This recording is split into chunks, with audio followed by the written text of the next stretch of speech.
This video describes the use of the results item in the workspace feature tree. When you click on the results tree item in the workspace, the bottom pane displays all results and states found in the current model. Note that results are organized by type. There are tabs for scalar, vector, and displacement results. States may appear grouped, for example in load cases.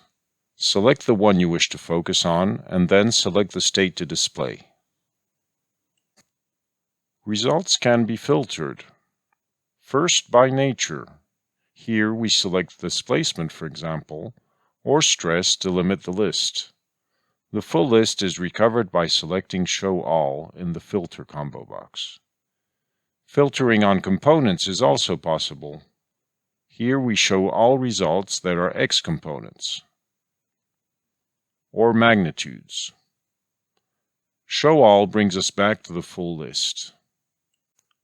There are checkboxes for each result in the list.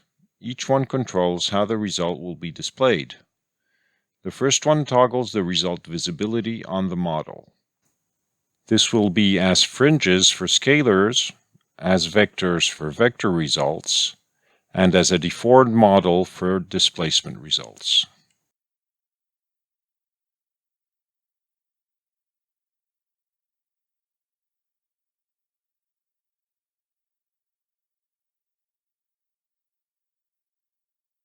For scalars, a second checkbox controls visibility as contour lines. If the model has cutting planes, for example, a checkbox will be available for each result to toggle its display on the cutting plane.